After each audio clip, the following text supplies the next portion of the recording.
Carl Sagan ने कहा था, कहीं कुछ अविश्वसनीय खोजे जाने की प्रतीक्षा कर रहा है। और लगता है हाल ही में खगोलविदों ने कुछ ऐसा ही खोज लिया है, हमारे बिल्कुल पड़ोस में। नमस्कार और हमारी इस खास गहन चर्चा में स्वागत है।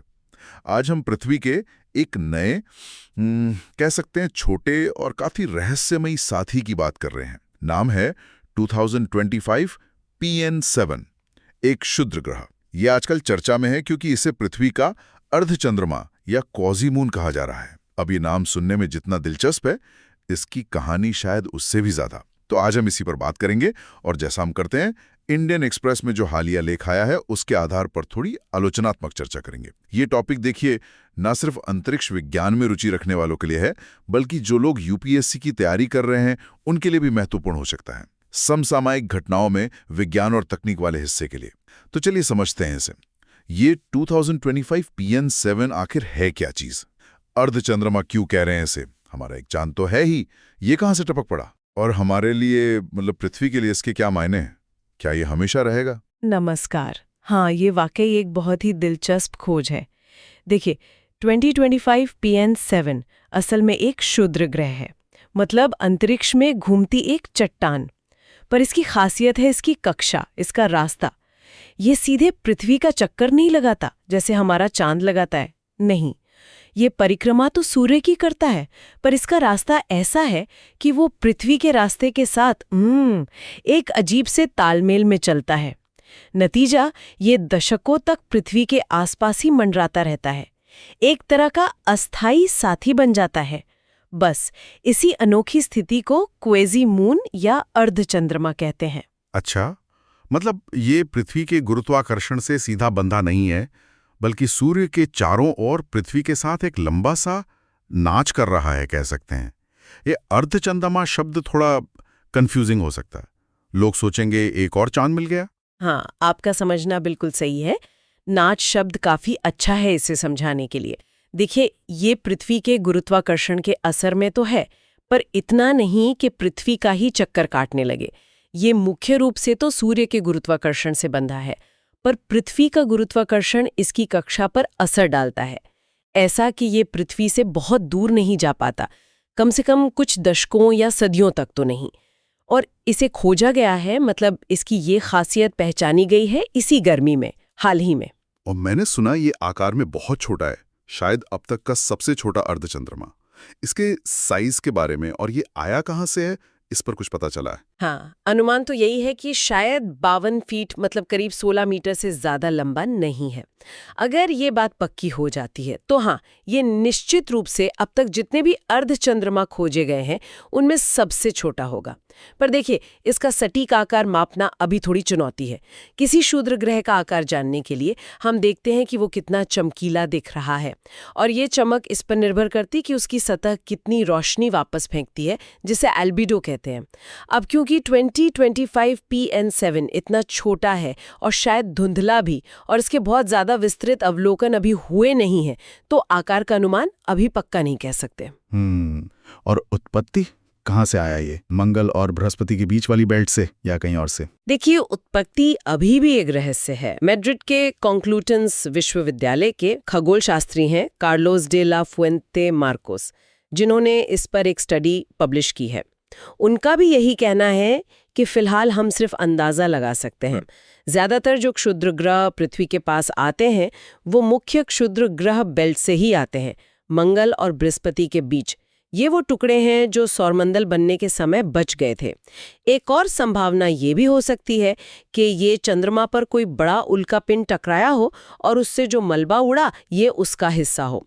भविष्य में अगर हम इसका और अध्ययन कर पाएं, शायद इसकी बनावट का विश्लेषण कर पाएं, तब शायद कुछ पक्का पता चले। अच्छा, तो मतलब ये हमेशा से यहाँ नहीं था और नहीं हमेशा रहेगा।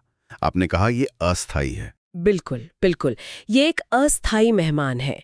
2025 PN7 उन अंतरिक्ष चट्टानों के एक खास ग्रुप से है जो कुछ समय के लिए पृथ्वी के गुरुत्वाकर्षण क्षेत्र के प्रभाव में आ जाते हैं और फिर उसके आसपास मंडराने लगते हैं, कभी पीछे कभी आगे, पर ये रिश्ता परमानेंट नहीं होता। गणनाओं के हिसाब से 2025 PN7 करीब 1957 के आसपास पृथ्वी की इस अर्ध चंद्रमा वाली कक्षा में दाखिल हुआ था। 1957? ये तो बड़ा ही दिलचस्प संयोग है। ये वही साल है जब इंसान का पहला कृत्रिम उपग्रह स्पुतनिक 1 लॉन्च हुआ था। मतलब एक तरफ इंसान अंतरिक्ष युग शुरू कर रहा था और दूसरी तरफ ये छोटा सा पत्थर चुपचाप हमारा साथी बन गया। कमाल है। हाँ, ये वाकई एक रोचक टाइमिंग है और अनुमान ये है कि ये कुल मिलाकर लगभग 126 साल तक पृथ्वी के साथ इस अर्धचंद्रमा वाली स्थिति में रहेगा। इसका मतलब हुआ कि ये लगभग 2083 तक, यानी अगले करीब 60 साल तक हमारे साथ रहेगा और फिर धीरे धीरे पृथ्वी के असर से दूर होकर अंतरिक्ष में कहीं और अपनी राह पकड़ लेगा। ये हमें याद दिलाता है कि ब्रह्मांड कितना गतिशील है। चीजें आती हैं, कुछ वक्त रहती हैं, फिर चली जाती हैं। ये अर्धचंद्रमा वाली बात तो समझ आई, पर क्या ऐसे और भी अस्थायी साथी होते हैं? मैंने मिनी मून के बारे में भी सुना है। क्या ये दोनों एक ही हैं या अलग? ये बहुत अच्छा सवाल है, क्योंकि इन दोनों में अक्सर कंफ्यूजन हो जाता है। ये दोनों अलग अलग तरह के अस्थायी साथी हैं। मिनी मून जिन्हें कहते हैं, वो असल में छोटे क्षुद्र ग्रह होते हैं जो अस्थायी तौर पर पृथ्वी के गुरुत्वाकर्षण में फंस जाते हैं और कुछ हफ्तों या महीनों के लिए सीधा पृथ्वी का चक्कर लगाने लगते हैं। बिल्कुल वैसे ही जैसे हमारा मुख्य चंद्रमा लगाता है, बस बहुत छोटे स्केल पर और बहुत कम समय के लिए। ये बहुत अस्थिर होते हैं और जल्दी ही पृथ्वी के गुरुत्वाकर्षण से छूटकर वापस सूर्य का चक्कर लगाने लगते हैं। पिछले साल ही एक उदाहरण था, 2024 PT5 कुछ समय के लिए मिनी मून बना और फिर नवंबर के अंत में चला गया। अच्छा, तो मिनी मून सीधा पृथ्वी का चक्कर लगाते हैं, पर बहुत कम समय के लिए, क्षणिक मेहमान। हाँ बिल्कुल। और दूसरी तरफ है अर्धचंद्रमा यानी क्वेजी मून्स, जैसे कि 2025 PN7 और एक और है जो ज्यादा फेमस है, कामोलेवा। ये पृथ्वी की परिक्रमा नहीं करते, ये सूर्य की परिक्रमा करते हैं, पर इनकी कक्षा पृथ्वी की कक्षा के साथ 1.1 के अनुनाद रेजोनेंस में होती है। 1.1 रेजोनेंस मतलब ये कि ये सूर्य का एक चक्कर उतने ही समय में पूरा करते हैं जितने समय में पृथ्वी करती है एक साल में। इसी वजह से ये सैकड़ों या हजारों सालों तक पृथ्वी के आसपास ही बने रहते हैं, भले ही ये सीधा पृथ्वी का चक्कर नहीं लगा रहे हों। ओह, तो अर्धचंद्रमा सूर्य का चक्कर लगाते हैं पर पृथ्वी के साथ एक खास तालमेल में और सैकड़ों या हजारों साल तक टिके रहते हैं। ये लंबी अवधि तो इन्हें अध्ययन के लिए ज्यादा दिलचस्प बनाती होगी फिर। बिल्कुल, यही बात अर्धचंद्रमाओं को खास बनाती है। मिनी मून्स तो आते जाते रहते हैं, उन्हें पकड़ना, उन तक कोई मिशन भेजना बहुत मुश्किल है। लेकिन अर्धचंद्रमा, क्योंकि वो दशकों या सदियों तक हमारे पास रहते हैं, वो ग्रहीय विज्ञान मिशनों के लिए बहुत आकर्षक लक्ष्य बन जाते हैं। उन तक पहुंचना तुलनात्मक रूप से आसान हो सकता है और वो लंबे समय तक अध्ययन के लिए उपलब्ध रहते हैं। इसका सबसे अच्छा उदाहरण है चीन का महत्वाकांक्षी तियानवेन-2 मिशन। तियानवेन-2, हाँ सुना है इसके बारे में। ये कामोलेवा के पास जा रहा है ना? हाँ बिल्कुल, ये मिशन खास तौर पर कामोलावा नाम के अर्धचंद्रमा के पास भेजा जा रहा है। इसका लक्ष्य क्या है? सिर्फ देखना या कुछ और भी? नमूने वगैरह? इसका मुख्य उद्देश्य है कामोलावा की सतह से मिट्टी पत्थर के नमूने, मतलब भूवैज्ञानिक नमूने इकट्ठा करके पृथ्वी पर वापस लाना। लेकिन मिशन सिर्फ इतना ही नहीं करेगा, ये कामोलावा का बहुत विस्तार से अध्ययन भी करेगा। उसकी बनावट, आकार, वो कैसे घूमता है, उसकी सतह कैसी है, ये सब समझेगा। उम्मीद यही है कि इन नमूनों और अध्ययनों से हमें न केवल कामोलावा की उत्पत्ति का पता चलेगा कि ये क्षुद्र ग्रह बेल्ट से आया या चंद्रमा का टुकड़ा है, बल्कि सौर मंडल का शुरुआती इतिहास कैसा था और पृथ्वी जैसे ग्रहों तक पानी और जीवन के लिए जरूरी कार्बनिक पदार्थ कैसे पहुंचे, इस पर भी शायद नई रोशनी पड़े। तो ये मिशन दिखाता है कि अर्धचंद्रमा वैज्ञानिक खोजों के लिए कितने महत्वपूर्ण हो सकते हैं। ये तो वाकई में बहुत रोमांचक है। पर वापस 2025 PN7 पर आते हैं। इतना छोटा सा पिंड शायद एक बड़े ट्रक से भी छोटा हो। या आखिर आसमान में दिखा कैसे, खोजा कैसे गया? इसे खोजा गया पिछले महीने हवाई यूनिवर्सिटी में एक वेधशाला है, PAN-STARRS। पूरा नाम है panoramic survey telescope and rapid response system. PAN-STARRS का मुख्य काम ही यही है। ये एक ऑटोमेटिक टेलीस्कोप सिस्टम है जो रात के आसमान को लगातार स्कैन करता रहता है और ऐसी चलती हुई चीजों का पता लगाता है, खासकर पृथ्वी के पास आने वाले क्षुद्र ग्रह और धूमकेतु, जिन्हें एनियोस कहते हैं। ये बहुत संवेदनशील है और ऐसी धुंधली और छोटी चीजों को भी पकड़ सकता है।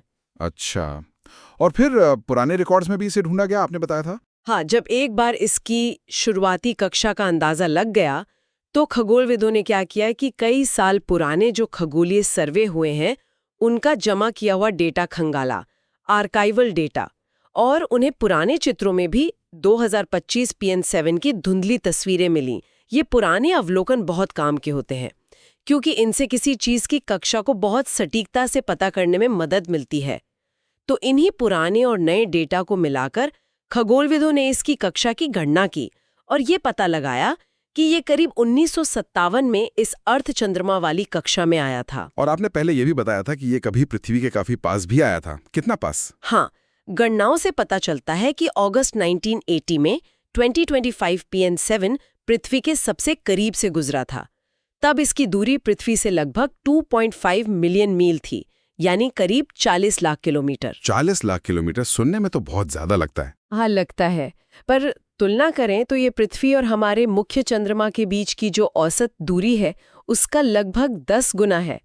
तो भले ही हम इसे अर्धचंद्रमा कह रहे हैं, ये हमारे चंद्रमा जितना पास कभी नहीं आता। ये हमेशा हमसे काफी दूरी बनाए रखता है। तो अब सबसे जरूरी सवाल पर आते हैं, जिसका जिक्र हमने शुरू में भी किया था। इन सब का मतलब क्या है? इन छोटे अस्थायी दूर के साथियों का अध्ययन करना क्यों जरूरी है? खासतौर पर अगर यूपीएससी अभ्यर्थियों के नजरिए से देखें तो इस खोज का क्या महत्व है, जबकि ये पृथ्वी से टकराने का कोई खतरा भी नहीं है, जैसा आपने बताया? ये बहुत ही जरूरी सवाल है। देखिए, भले ही 2025 PN7 या कमोलेवा जैसे पिंड पृथ्वी के लिए खतरा ना हो, इनका अध्ययन कई कारणों से बहुत महत्वपूर्ण है। पहली बात तो ये कि ये हमें हमारे सौर मंडल के अतीत की झलक दिखाते हैं। क्षुद्र ग्रह, खासकर छोटे वाले, वो पदार्थ हो सकते हैं जो सौर मंडल बनने के समय से लगभग वैसे के वैसे ही बचे हुए हैं। ये एक तरह के टाइम कैप्सूल हैं। इनकी बनावट, इनकी संरचना का अध्ययन करके हम ये जान सकते हैं कि हमारा सौर मंडल अरबों साल पहले कैसा था, ग्रह कैसे बने, और पृथ्वी पर जीवन के लिए जरूरी चीजें जैसे पानी और कार्बनिक यौगिक वो कहाँ से आए होंगे। 2025 PN7 जैसे छोटे पिंड भी इस बड़ी पहेली को सुलझाने में मदद कर सकते हैं। अच्छा, यानी ये ब्रह्मांड के इतिहास की किताब के छोटे छोटे बिखरे हुए पन्ने हैं, जिन्हें जोड़कर हम बड़ी कहानी समझने की कोशिश कर रहे हैं। बिल्कुल सही कहा। अब यूपीएससी के दृष्टिकोण से बात करें तो ये विषय कई तरह से महत्वपूर्ण हो जाता है। सबसे पहले तो ये समसामयिक घटनाओं यानी करंट अफेयर्स का हिस्सा है, खासकर विज्ञान और प्रौद्योगिकी यानी साइंस एंड टेक्नोलॉजी खंड के लिए। नई खगोलीय खोजें, अंतरिक्ष मिशंस जैसे तियानवेन-2 और क्षुद्र ग्रहों से जुड़ी खबरें अक्सर प्रीलिम्स और मेंस दोनों में पूछी जा सकती हैं।